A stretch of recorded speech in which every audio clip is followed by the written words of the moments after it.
Welcome, my friends. Welcome to my world. I'm your host, Kevin Rutherford. It is Thursday, April 28th.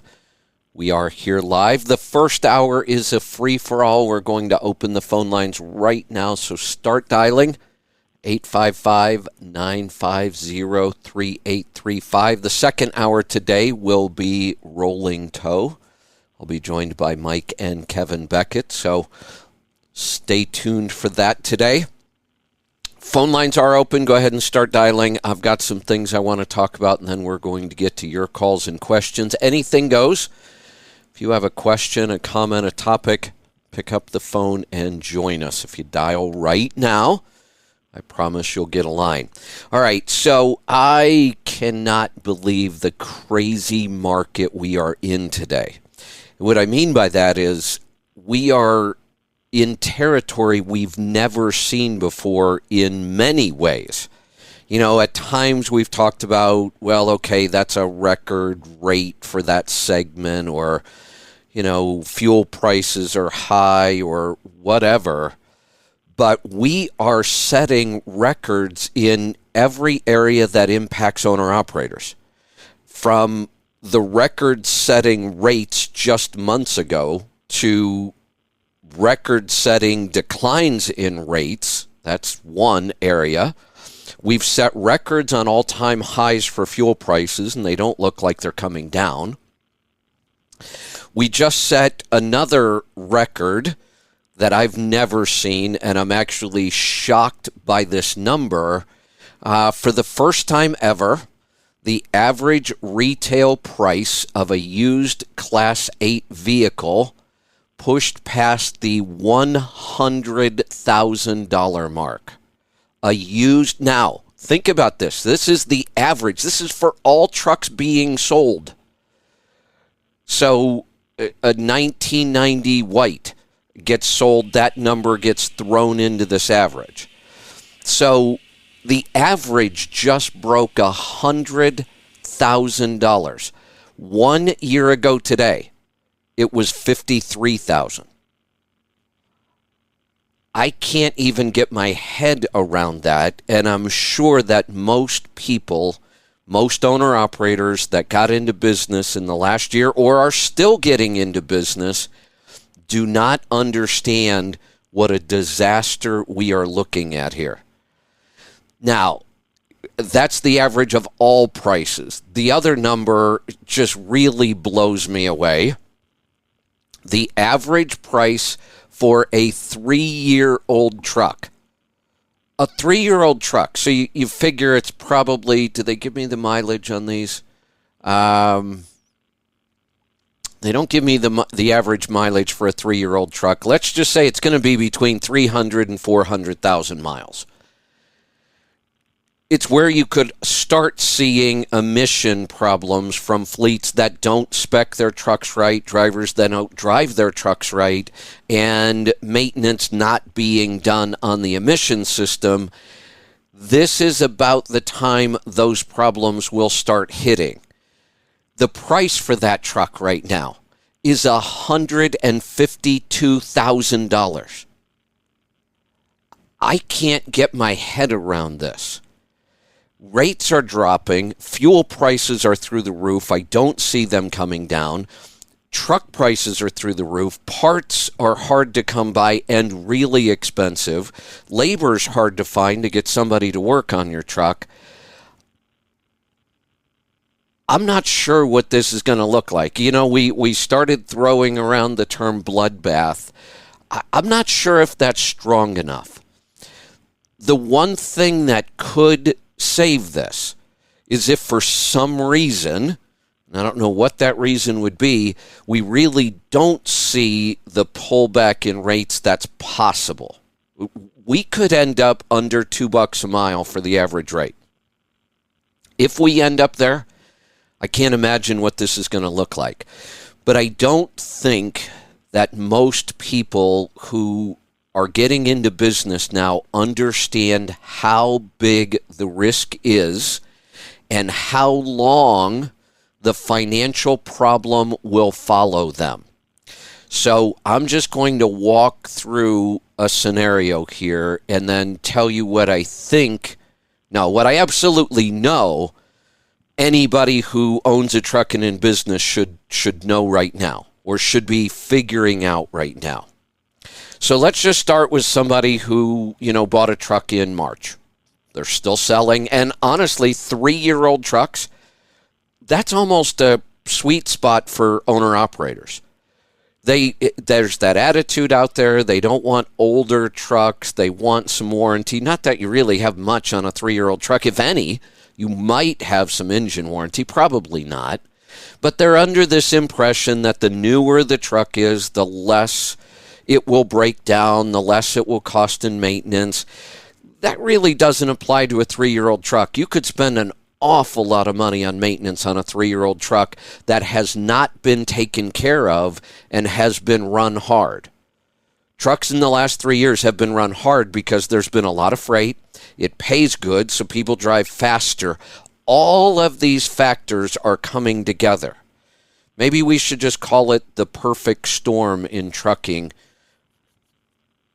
and the results are going to be really, really ugly, I think. So I'm not sure how people get financed for these trucks, but they are. I guess that was all that cheap, easy money that's been out there. So now you go out and buy a $150,000 truck. Let's just say they managed to put $10,000 down, which I don't see all that often. You've now financed a truck at $140,000 that really is only worth $75,000 in a normal market, $60,000 in a down market, which we might be heading into. Fuel prices are high. They're not coming down. Rates are coming down. These people that get into business have not worked out the numbers ahead of time, and I can say that with confidence, and that number's probably over 90% that don't work out any kind of numbers whatsoever. They have no idea how much money they'll be able to make in the market that's coming. And it probably wouldn't matter because they don't know how much money it costs to operate their household anyway. So talk about flying blind. That's what's happening, and what's coming, it just may be really shocking. So that person puts the truck to work, and I'm already seeing it in all the owner-operator groups that I follow. People are already complaining about rates. I saw one today, just a total lack of how business works, no understanding whatsoever. The post was, I don't know why business people, independent business people talk like this. We need to start charging $100 an hour for detention time. Do you have a mouse in your pocket? It's your business. Charge whatever the hell you want. If you can, if they even understand that part of business, which clearly they don't, it's your business. If you want to charge $100 an hour for detention time, you don't need community approval. You don't need a group to get together with you on social media and agree to this. First off, that would be illegal. It's your business. Charge whatever you want. Then you'll start to understand how the free market really works. But I'm sure you won't really understand it. You'll blame it on the brokers, like almost everybody in this conversation did. The brokers are ripping us off. These rates are crazy. How do the shippers think they can get away with this? The same way we got away with charging them $4 a mile last year. That's how markets work. That's exactly how they work. Then the original, the person who put up the original post later on commented, well, then we need an organization to represent us, a strong organization to represent us. Well, there's already a bunch of them. OOIDA's the biggest, but there's 5 or 6 more that I'm aware of. They're business associations. They cannot represent you when it comes to money. That's illegal.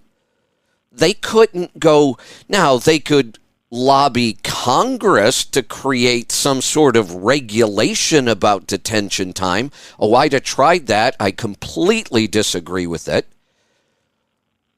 This isn't a government issue. It's a free market issue. It's illegal for businesses to get together and set any kind of a rate at all. You can't do that. That's why it's not being done. That's why there is no organization that does that. They can't. The market will determine the price. People were really, really happy when the market has been determining the price for the last couple of years. What the hell did you do with all that money? Because they're whining really quickly. We're just barely getting into this, and they're already losing their minds. But here's the scenario. You buy this 3-year-old $150,000 truck. You have no business plan. You have no idea whether or not you can make this work. And I'll tell you right now, you can't. Not with that kind of truck payment on a 3-year-old truck. And it's very, very likely that maintenance is going to start going through the roof. You've got some things you need to be paying for it at 500,000 miles that'll add up. And there's a high likelihood you'll start to have emission issues. Right off the bat, they won't do the maintenance that's necessary at 500,000 miles because they won't have the money to do it. Tires are going through the roof on price. They'll buy recaps instead or used tires. All of those decisions start costing you money. They don't save you money. Then they'll panic because they're not making enough money, and the only thought in their mind is the faster I drive, the more miles I get, the more money I can make. And that idea will be reinforced because their gross settlement will be bigger every week, but their profit will shrink. Now, they're not going to go out of business in a month. It probably takes on average 6 to 9 months for an owner-operator who's struggling to finally throw in the towel and quit. And when they do, their equipment is a mess. It's a wreck. It's worth even less than the average truck like it on the market. So we paid $150. Let's say you put 10 down, so you owed $140. Payment's going to be north of $3,000 if you financed it on 4 years, which I'm sure they don't. They'll finance it for 5 or 6 if they'll let them, which means you've probably not even paid this thing down to $120,000 in the 6 to 9 months that you've been trying to make this business work. Now, you owe $120,000 on it. It's probably going to be worth $60 in that market. So you won't be able to sell it. You'll have to let it be repossessed. You could even do a voluntary repossession. It doesn't really help much. You still owe $60,000. And you can say, oh, well, okay, I'll have to file bankruptcy, I guess. Well, you probably will. And are you thinking about now how devastating that is to your life for many years to come?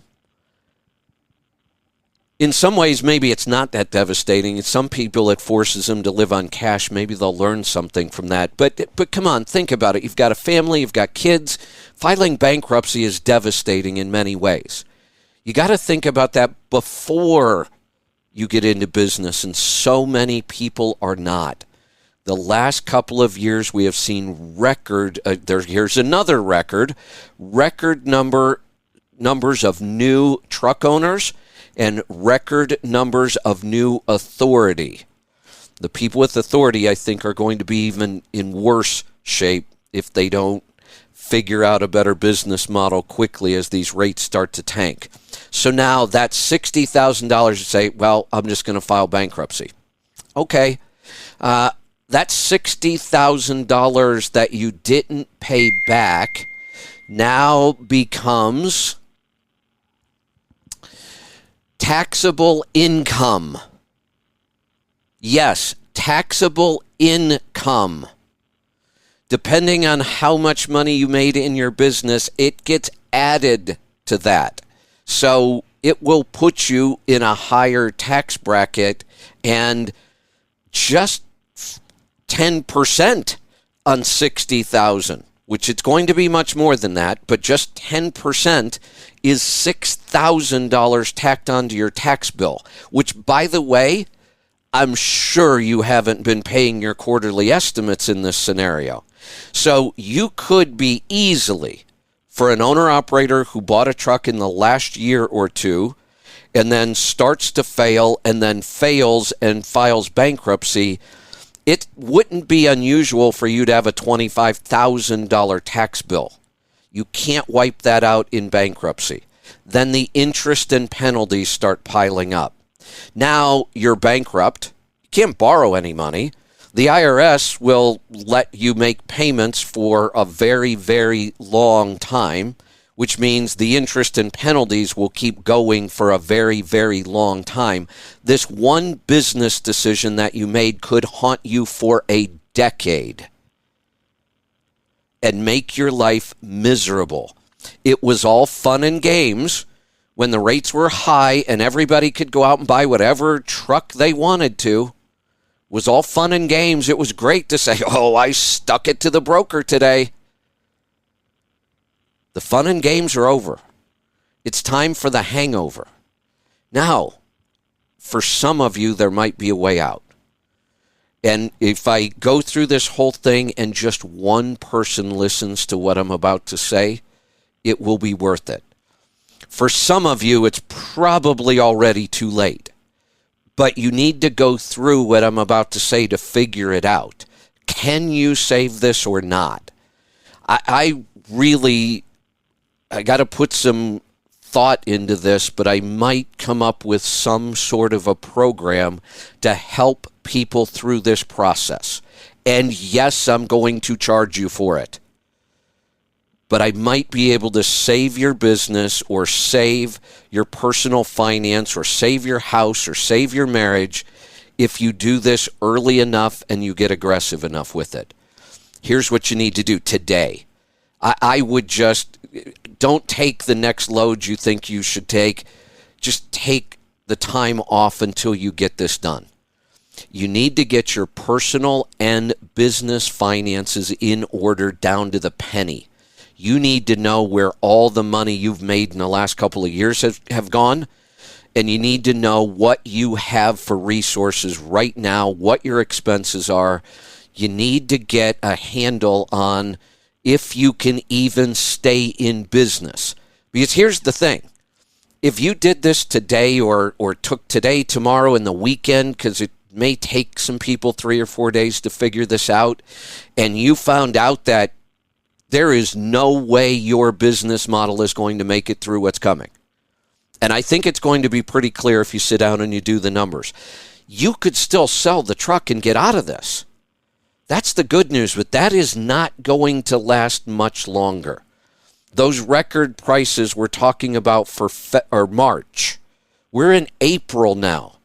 Those numbers could already be changing. It's hard to get a handle on it. I looked through truck paper.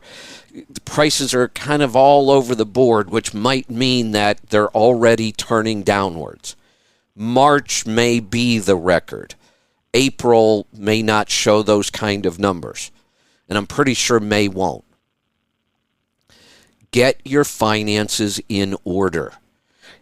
Now, other than work, the work you have to do, I'm going to tell you how there are 2 tools available that will help make this job really easy, and technically they're both free.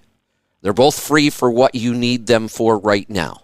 So get your business numbers in order first, and you can use our software for free. We'll give you 30 days. It's the full-blown program. No restrictions, no nothing. You just get to use the program for free for 30 days. We don't need you to put everything in by the month. You could if you want, and it might give us more insight, but you could just sit down and total up all of your fuel and make one entry. And what I would do is I would do the last 12 months. So I would take March of 22, and I would go all the way back to March of 21. That way we get a full 12 months. Then all we have to do is divide it by 12. We know what it takes every month to run your business, how much profit you can potentially make. And then we could look at it and say, what if the worst case happens and the average van rate goes down to $1.90 a mile? And we would know exactly what your profit would look like. And it won't cost you any money, just some labor. You really need to think. I don't even think you should think about it. Just do it. Sit down and get those numbers. You can always call me on the air. You can post them in truckingtribe.com. I'll watch for it. Maybe we'll build a section in there. So if people are serious about this, I'll get in and help. I know there are a lot of other people that would help. Matt comes to mind. Matt's excellent at these kinds of numbers. There are many other tribe members that love to help people with these kinds of things. But you have to do the work. Nobody's going to help you if all you do is run around screaming, we need $100 an hour for detention time. Nobody's going to help you with that. But if you do this work, I promise you I will help you, and I'll recruit other people to help you as well. And if I can, I'll come up with a program that makes this even easier and better. I want to help the people, no matter how bad the decisions you have made up till this point. If you're willing to start making good decisions and really doing the hard work, then I'll commit to helping you. And yes, at some point there will be a charge for this. Although, like I said, there are ways you can get it done free. Use our software for your business numbers. Post it in truckingtribe.com. I guess that's not free. It's $3 a month. I hope that doesn't break you. The results of not doing this could be disastrous. The results of doing it is we could potentially save the business, or if we determine you have to get out of the business, we might save your personal finances and your marriage and your sanity. So I'd love for somebody to call me today and tell me why you wouldn't do this. Now, once you have your business numbers in order, now we would know how much profit you would have in a year. Then we could adjust it going forward to say if rates drop to this, here's how much profit you will have. If rates drop to this, do you see how powerful those numbers can be? Now there's another big step. And this one, I'll tell you, is actually harder. Getting your business numbers together, especially using our software, is not that difficult at all. Getting your personal finances together is more difficult. You've got a lot more going on. You may have income from a spouse. We got to get that figured in. You may have a spouse who runs another business. Then we better get their business numbers and get those in. You may have a spouse that's really common now, running around with, Uber, Instacart, DoorDash, those kind of things, which is a business, by the way. We got to get those numbers in order. You've got credit cards, you've got personal loans, you've got mortgages, you may have investment accounts, you may have savings accounts, you've got car loans, and it is a little more complicated. But there is a free tool for this that's pretty incredible. I've been talking about it for years. I've been using it for years. I just looked at mine this morning. I usually look at mine at least once a week. Mint.com. Mint.com. If you have a credit card that you can access online, which is all of them, all you do is you put in your username and password into Mint, and Mint will pull all of the data in from your credit card. And then you can see it. It'll categorize most of it for you. You might have to make some adjustments. If you have 6 credit cards, enter them all. It'll pull all the data in. You have a mortgage with a bank that you can access online. Put in the mortgage information, your login. It'll pull that data in. Put in the address for your house. It will get the value of your home from Zillow and show you the current market value of your home. If you have car loans that you can access online, you enter them, brings it in. Enter the year, make, model, and a couple other details about your car. It will put in the value of your vehicle, all automatically. Once you get all of your accounts, if you have a investment account or a retirement account, put in the login, it'll pull all the data in from those accounts as well. Once you get it all in, now you may have to go in and clean up and categorize some things. You'll get a picture of exactly what your income is every month, what your expenses are every month, what your net worth is every month. Is your net worth going up and down? You know, I'm saying you should do this now because we're headed for a potential catastrophe. But I've really been saying this for about as long as I can remember, is this is just what you should do as an adult. You should manage your money. It's a pretty important part of life. But now there's real motivation to go do this. If you have any questions about this at all, call me today. We can certainly talk about it on this show. In fact, I don't see that we have any calls yet. Jump in and join us. 855-950-3835. Now, once we have all of this information, this is where I can and will help you. If you take the time to get the data together and you go post it on truckingtribe.com for free. If you put all this together and you post it, I'll go in there and I'll review the numbers and I'll tell you what I think. And the answer could be, there is no chance your business is going to make it through this. I would put your equipment up for sale right now. Or maybe I'll say, look, I think with some work and some sacrifice, you may be able to make this work, and I'll tell you how. I'll look at your personal finances, and the more information that's in there, the better. And I'll be able to tell you, look, you're going to have to consolidate. You're going to have to sell some things. You're going to have to sacrifice some things. Or maybe not. Maybe you put all the numbers together and it looks fantastic. Wouldn't you sleep better at night? I can't imagine wondering right now what my financial picture really looks like, not knowing. I can't imagine not knowing in a time like where we are right now, where it costs a fortune just to put gas in your tank. I just spent $600 putting fuel in the coach. $600. I can go through that tank in one long day. I did it once this week. That's a lot of money. Now, clearly that's business for me, but that's just unheard of. I know where all my money is and where it's going, and I'm still concerned about what's coming. I don't like to go backwards financially. My goal has always been to watch my net worth grow. The more successful the business is, the more money I make personally, the better I manage.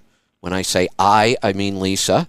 The better Lisa manages our money because she does manage the money. I have the knowledge on how. She has the discipline and actually does it. We make a great team like that. Try to figure things out like that with your spouse as well. This should really be a joint effort if you're married. Get the numbers together. We'll create a space in truckingtribe.com if I get some requests for it. I'm not going to go create a space because I've done this in the past and then nobody goes and does this work anyway. I'm giving you the reason why you should do it, telling you exactly how to do it, and I will help you with the results free. You have to do the hard work. I can't imagine why you wouldn't do that work. And she says we have 8 calls. Maybe I have to refresh my page. Normally I don't have to do that. We do. Thank you, Angie. I'm yelling at people to call and they're waiting for me to take their calls. All right. Let me make sure there weren't any other thoughts I wanted to put into this, and then I am going to get to the calls. I just wish I could think of something to convince you to do this. I really hope that I am really, really busy over the next couple of weeks in truckingtribe.com helping people figure this out. I really do. I really hope that I'm busy. I'm a little skeptical because I've done this in the past, and we really don't get a whole lot of response to opens like this. But I keep doing them because they're just so important. I really hope that you look around and see that the world is a very different place. Our country is a very different place. Many of the rules that, we kind of live by in business and finance, and I don't mean laws or regulations, but kind of the way we know that things work, they may not work that way this time. Makes it even more critical to understand your numbers. Let me give you one more incentive to do this, whether you think you're comfortable or not, whether you think, no, I've got this. You should still know your numbers. You should know your personal numbers. You should know your net worth. You should know what resources you have available, because this isn't all doom and gloom. There are going to be incredible opportunities during this time. I'm kind of looking forward to them. I'm actually kind of looking around at a couple of small businesses that I might be interested in buying in a downturn. And we've put ourselves in a position to do that. And all I did was take the same advice that I've been giving you for years. I don't hide anything. I don't have any other tricks or secrets about business or money that I don't share. I share everything I know. So it works. We've been doing it. We've put ourselves in a position that, as much as I hate to see what's coming because it's going to hurt a lot of people, I'm not very worried personally. I'm actually kind of excited about some new opportunities that might open themselves up if we have the kind of economy I think we might be heading into. All right, we are going to get to the calls. Let's go to California to get started. Juan, welcome to the program. Hey, Kevin, how's it going? Good. What can I help you with today? Just a couple of comments first. I missed, and I'm sure try to feel the same way, but I do miss your passionate pleas for change that I feel like since we've left Sirius, hadn't quite been as common as they were in the past. So today's pretty awesome. Just when you just try to compel people to do what's best for them, I just missed that. So I'm glad you're doing it today. Thank you. It's one comment. The other one the other comment I was gonna make is this is the first time I called in under the new format, and I love it. It's pretty awesome. So you guys are doing a great job, just so you know. Excellent. Thanks. The question I had is I've been struggling with a hip and back issue for about 2 months now. And it's the first time I've had an issue like this. And the best I can tell, it's I don't know if it's a sciatica issue or a piriformis syndrome issue, which can mimic sciatic symptoms. So I've been stretching. I mean, my diet is clean. I was just trying to find out if you had any ideas or if it's something you've ever experienced.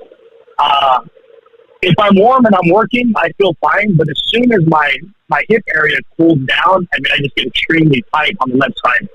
And when I start stretching at that point, it gets pretty painful.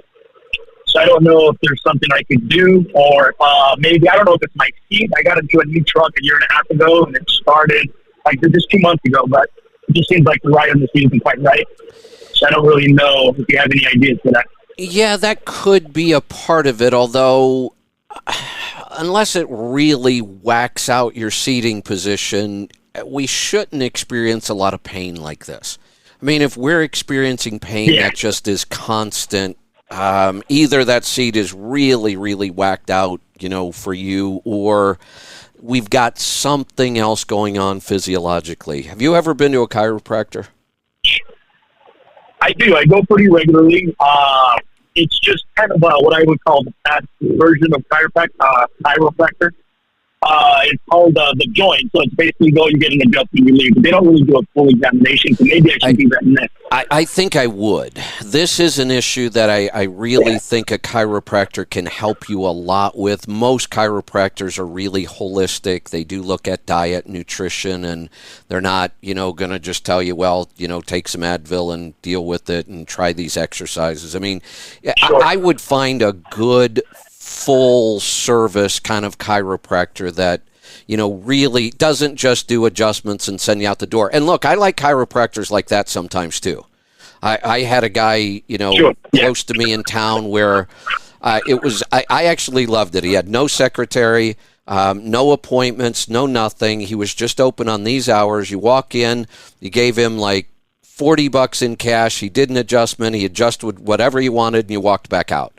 There are times where I love that kind of treatment because that's all I'm looking for. I don't want to go through all that other crap. But in a case like this, I would find a good and, ask people for recommendations, check reviews online. I would find a really good full-service chiropractor and start there. Okay. Yeah, I'll try that definitely and see how it goes. Sounds good, Kevin. Well, I appreciate it. Thank you for everything you do. As far as diet, I'm assuming your diet is really clean, right? It is, yeah. I've been NDK for almost 3 years now, so okay. Now, great results. Now, do you feel like I eat a little dirty keto, but yeah. Well, that was going to be my next question. Do you feel like that lately, specifically the last 3 or 4 months, do you feel like it's been nutrient dense? I think I lack nutrition in that regard. Then you need to focus on that too. And let me give you an example that I am actually shocked by this time. I told the story the last long trip I took. I was eating out a lot. I knew I was getting bad oils, poor quality meat. I stayed pretty strict keto. I had some joint pain that was horrendous, and I was shocked by it the first time. I thought I learned this time. I brought a lot of my own food with me, a lot of my own meat, but towards the end, I'm out much farther, longer than I thought I was going to be, so I still had some of my own meat and seafood with me, but I was looking for some more variety, so I started buying more meat from the grocery store. Within about 3 weeks of that, my left shoulder is like the canary in the coal mine. If I start to feel some twinges in that left shoulder, I'm probably going to start feeling some other joint pain, like my hips come back. I am shocked by just the little bit of change in my diet, the quality of the meat. I'm not eating out at restaurants. I'm just buying my meat from grocery stores. Because I ran out of chicken wings, and I love wings, so I was buying wings from the grocery store. And I ran out of ribs, and I love ribs, so I bought ribs from the grocery store. I was out of steak, so I'm shocked. I'm actually getting shoulder pain back again. And I can't believe I'm that sensitive to that one issue. So if you know, and you just said so, you're not all that nutrient dense right now, I would really focus on that. Yeah, definitely. And I'll do that. That makes a lot of sense. So I'll start there, then I'll look for a chiropractor and see if we can get this corrected. So one more quick question, Kevin. So I noticed that when I do work out pretty often, and I'm able to put on some muscle over the last year or so. Good. I noticed when I eat a little more like carbohydrate, like if I include a little bit of white rice or some beans in my diet, I can retain more water in my muscles, and I just feel stronger in the gym. My muscles look a little more full. Yeah. However, my weight will kind of. I won't really put on. I guess I'll put on a little weight, but I just feel a little fuller in my midsection. And I was reading that creatine is another way to keep water in your muscles. What do you think about that? Don't do it. I'm not wild about a lot of the bodybuilding supplements that people promote heavily do more damage than good. We sell a lot of supplements. We make a lot of money selling supplements. We help a lot of people with them, but I am still mostly anti-supplement. You just heard me say you need to focus on nutrients. You didn't hear me recommend a single supplement. I want you to go get it from your food. I know. Yeah. Yeah. So. Well, I've been listening to you forever, so I know. Yeah. So add the rice once in a while. The white rice, beans are fine. I eat both of those. I eat potatoes maybe once a week. I haven't eaten any on this trip at all. But I will. It doesn't bother me to. I'd much rather see you do that than these supplements that especially when it comes out of the bodybuilding world. Those people, a lot of times they have one goal.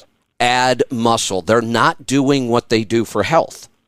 They're doing it for That's right. Yeah. and it's okay. I like to look good like that too. But I don't want to ruin my health to make myself look better in a tight T-shirt. That makes sense. Absolutely, yeah. All right, so I'll X that out, and I'll include some beans and white rice occasionally. I still got a little bit of belly fat that I'm trying to shed, so that's why I was kind of trying to avoid the carbs. But now I'm going to do that and see kind of how it goes. You know what? One of the things that I've found that actually works, because I don't want to get carbs out of my diet completely either, but what I've found is if I eat really strict carnivore the first half of my feeding time, whatever it is, or almost even 3/4. So if I'm going to eat, say, noon to 7 or noon to 6 or 8 or whatever window I'm using, if I were going to eat noon to 8, let's say, noon to 6 would be pure carnivore. And then those last couple of hours, I'll eat, some carbs that I like. I might have a piece of fruit one day. I might have a little white rice later in the day. What I tend to find that way is I eat a lot less carbs overall.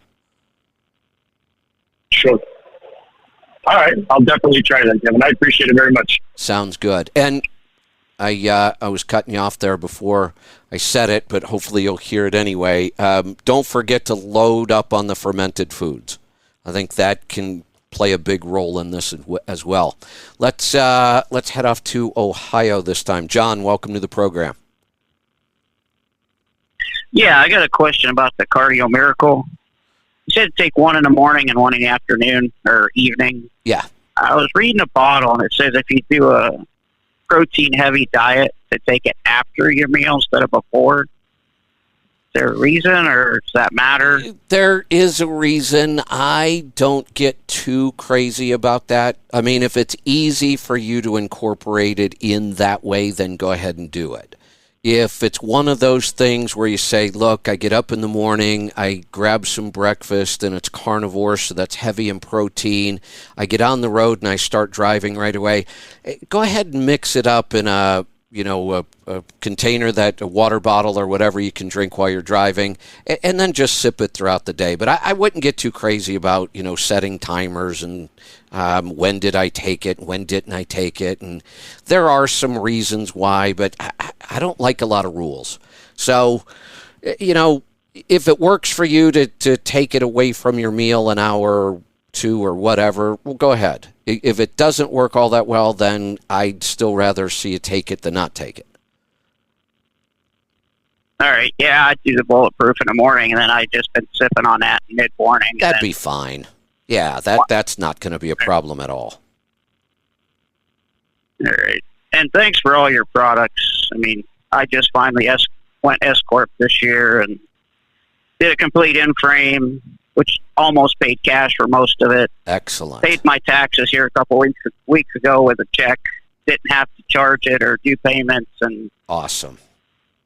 The gliders paid for. Spec'd out a new Volvo or a new Mac, but when I got it, it was a Volvo, so I didn't even bother calling them back. I said, "No, I'll keep what I got. You can't even get the truck right." Well, I think that probably worked out to your benefit. I just think that you've put yourself in a good position right now for what's coming. I hope so. Oh, and did you see your slick truck while you were in town? No. Is it around somewhere? I see it all the time, running up and down Route 11, down there by, where it turns into 7 down south. Okay. Huh. Interesting. So the same company either owns it or they sold it to somebody locally there. Yeah, down there by, not Streetsboro, East Liverpool. Yeah. Still says slick on the side. Interesting.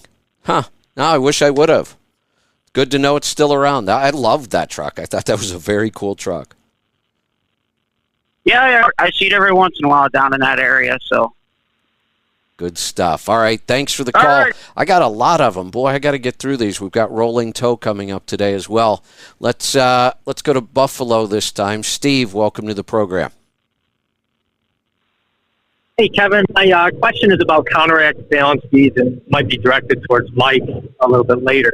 Adding them to a used truck that you buy or a brand new truck, I have the pump that will go through the valve stem, so you don't have to dismount the wheel or anything like that. My question is, not knowing if is equal in there or any balance beads previously, if I add a bag of that, can you overdo it?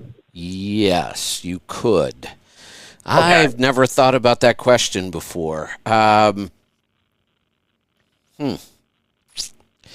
I don't believe that I've ever put it through the valve stem. I know they make the pump. I know it works just fine. I was trying to remember if I've ever done it personally. I don't think I have. I think I've always added it when I've got new tires. I think it would be an absolute mess if you ended up putting counteract in over equal or balance. Okay. You know, you would only have to, well, no, I was going to say you would only have to check one tire, but you'd have to check at least one steer and one drive. It would, I wonder, you should be able to tell if you just pulled the valve stem out. Okay. I would think. If anything comes out. Yeah, I would think with either one of those products, if you just pulled the valve stem out, we'd be able to know if there was any in there without breaking the tire down.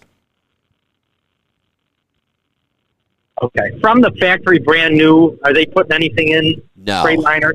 No, not that I am have ever been aware of. We have rolling toe coming up next. I should write that down and ask Mike, but not that I'm aware of. Not that they've never done that. Okay, so my best bet is probably just to break one down on each axle and go from there. Yeah. All right, I appreciate it. All right, thanks for the call. Let's go to Arkansas. Paul, welcome to the program. Howdy. What's on your mind today? Lots of things, but three things mostly. You talking about truck prices earlier, Yeah. and the shop I was in the other day down in Florida, they specialize in working on auto transport equipment. Well, one of his customers, he had old 379 short hood Peterbilt chain trucks, so they're like pre-emission cat, 6NZ probably. And he had them for sale, but that old equipment, not many people want to buy it because we don't use chains anymore. You just strap over the wheels. So this guy had them advertised, truck and trailer, for like $40,000. Wow. And he wasn't even getting any calls. He wasn't even getting any calls. And he says, I got an idea. He said, let's cut the head racks off. Okay. And he says, we'll cut the head rack off. Now it's just the flat top 379 Peterbilt. Put new front bumper on. Put a pair of stacks on it. Painted the frame. Slapped the fifth wheel on it. Pre-emission cat for sale, $379. He sold the first one for $80,000. Oh. And he still has the trailer, which if he gets 10 for that or whatever, he's coming out. Well, he probably spent 10 doing the stacks and cutting the head rack and all that stuff off. Right. So he told the guy, he says, I'll be bringing you two more. So unbelievable. And that, and now the road train stuff in Australia. I see an ad. It popped up the other day on Facebook. And this is a really tough job. You're out in the Western Australia, out in the middle of nowhere. Company drivers, and it's hot, dry, lots of flies, nothing to do. You do four things when you're out there: eat, sleep, work, repeat. That's all you do. I'll bet. And you either do 2 weeks on, 1 week off, or 4 weeks on and 2 weeks off. They fly you in there, and then they fly you back out. They provide the accommodation and the meals. They are paying $65 an hour for a company driver, and you have the ability to earn $5,200 a week. Wow. Wow. Yeah, Wow, and they can't get drivers. We can't sustain this. Yeah. That when we have people who looked at that truck and trailer, when that truck had the rack on it and the trailer behind it, it has the potential to make a whole lot more revenue than it does after they got done with it.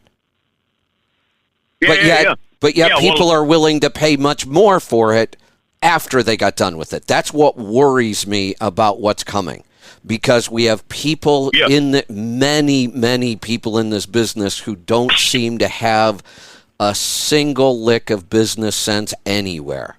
Those people that bought that truck for $80,000 are the same ones complaining that we need $100 an hour detention pay. They're the same people, and I can promise you those people are not going to make it through what's coming. Yeah, well, those same people, they could have bought that truck for $40,000, parked the trailer or taken the trailer to the scrap metal, cut the head rag off, taken that to the scrap metal, spent $8,000 or $10,000 putting new fenders, bumper, and stacks on it, and spent $50,000, but got 10 or 12 back, and been ahead, and had the same truck. But some people don't see the. So, and then one other thing about road trains in Australia, I saw the video this morning. They have autonomous road train platoon now. It's the first time it's been done over there. What a better place to do road it. Train.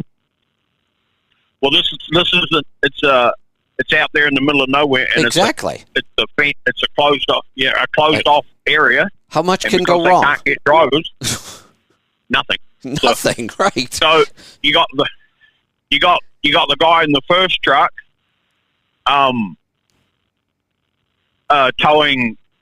I'm not sure they're towing triples or quads, but they're running at 3 or 4 trailers. They're running at 300 ton in the front unit, and then there's 2 more that are 300 ton with no driver in them, following along behind them. So, and this is metric ton. So this one driver, instead of moving 660,000 pounds gross weight at a time, now he's moving nearly 2 million pounds gross weight at the same time. These really are road trains now.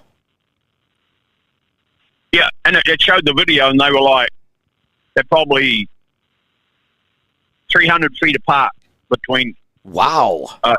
200 or 300 feet between each truck. Well, out there you can. Just one driver. Yeah. So, kind of incredible, really. But that is incredible. So that now they just pay one driver $65 an hour, but he does the work of 3 trucks. Exactly.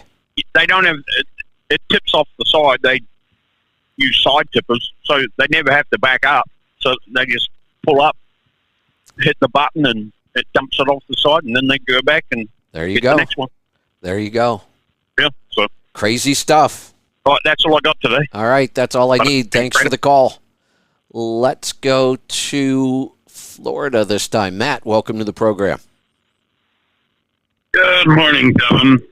What's on your mind today? Absolutely love the Open. Hey, I spoke for you earlier, so I'll give you a chance. I'm sure when you have time, you would go into truckingtribe.com and help people with these kind of issues, right?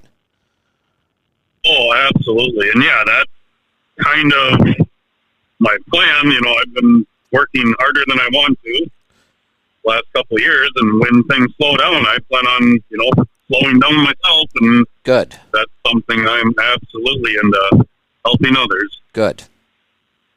So I'm calling to talk about the opposite end of your Open. Okay.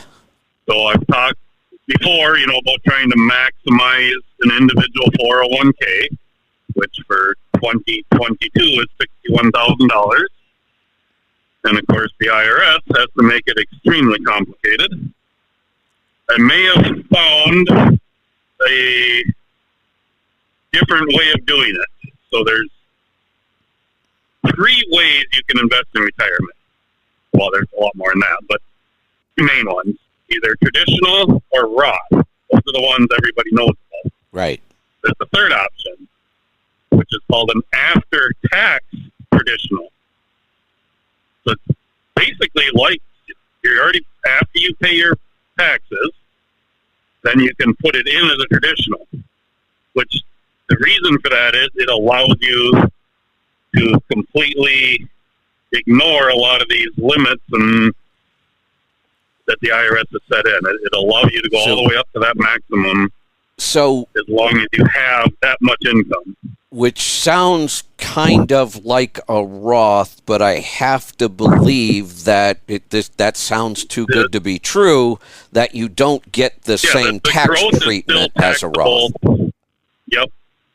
But once it's in the account, you could just roll it to a Roth later. So Well, hold on, though. Hold on. If I roll it to a Roth later, are they going to treat it like a traditional to a Roth, which means I'll have to pay the tax at that point?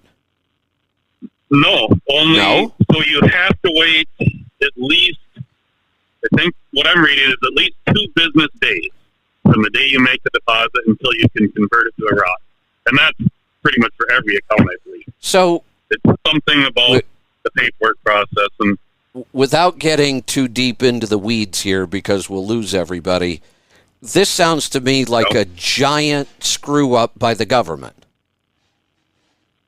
This would absolutely fall into the term loophole. Yeah, like a stupid loophole. Yep, and this, basically it's what we call the backdoor Roth. So, you know why we don't know about this? Because the biggest problem is... Go ahead. Okay. You have to make sure your 401k or whatever is actually set up to accept this type of deposit. Right, okay. And it's like 20% of them is all that are. And I have been looking online, haven't found anything, so I need to call mine to see if it's even possible.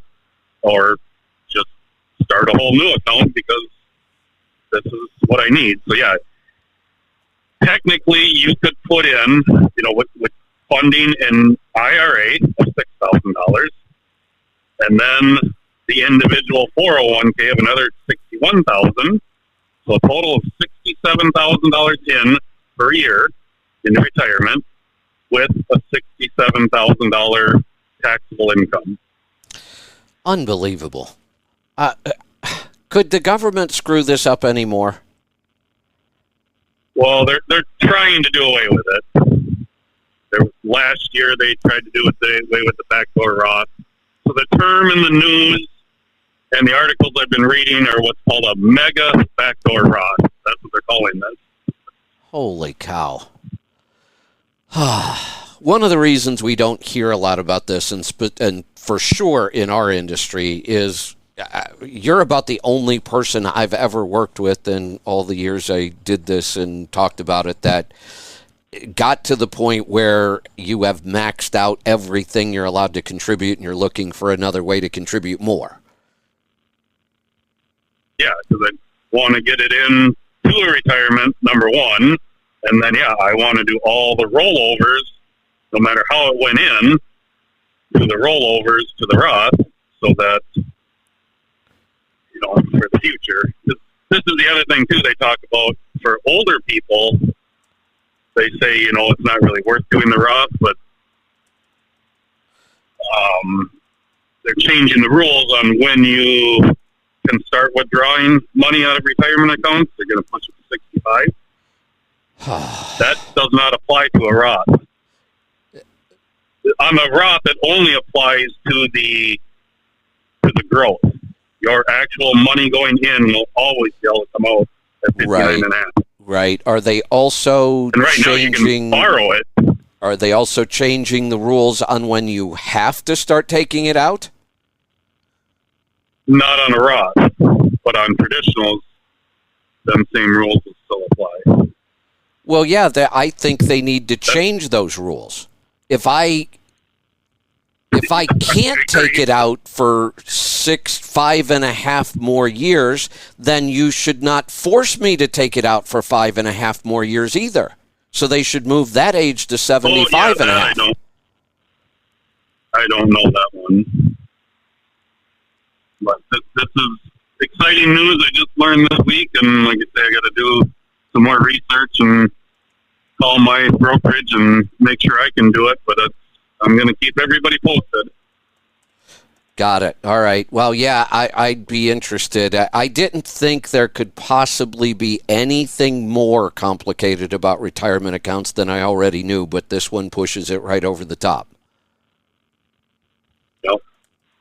So, looking at the clock, you probably... Yep, I'm gonna get Mike in here. Yeah, I'm gonna grab two more calls, so I'll cut you loose. I'm gonna finish these calls. Then we are going to restart so that we get a good, clean recording for Rolling Toe. I'm gonna finish up two calls real quick.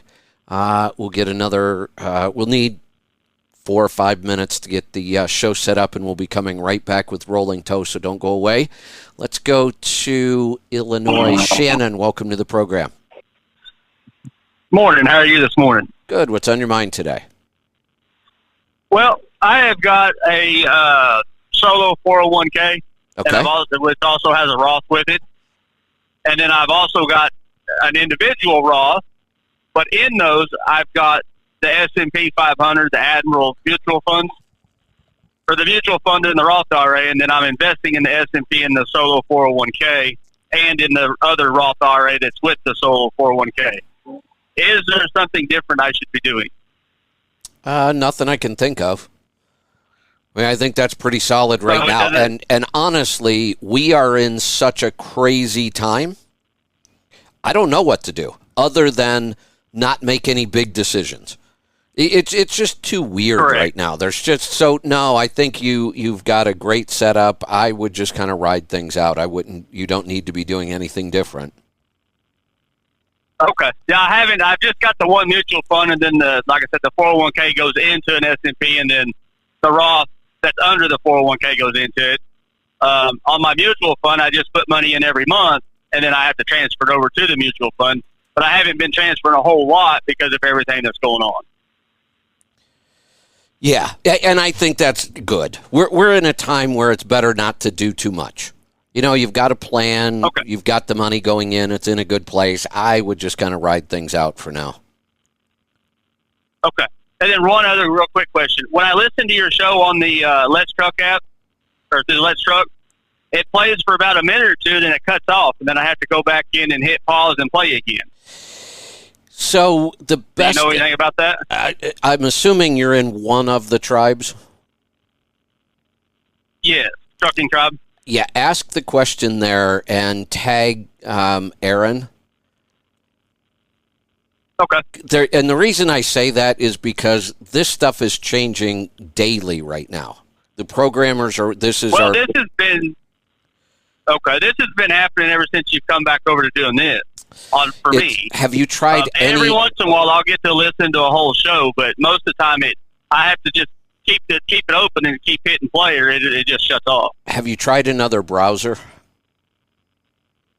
No, I haven't. Try another browser. What browser are you using? Whatever's on my Android. I'm not even sure.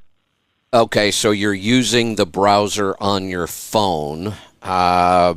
Correct. Yeah, then you're definitely better off tagging Aaron, because I just don't deal with Android at all. I know he does just because they have to, and we're fighting with Android trying to get the app approved.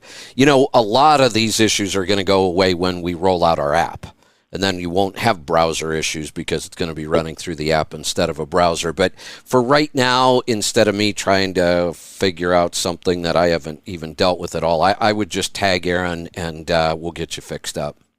Be safe, be profitable, be fit and healthy, always do the hard work, and master the journey.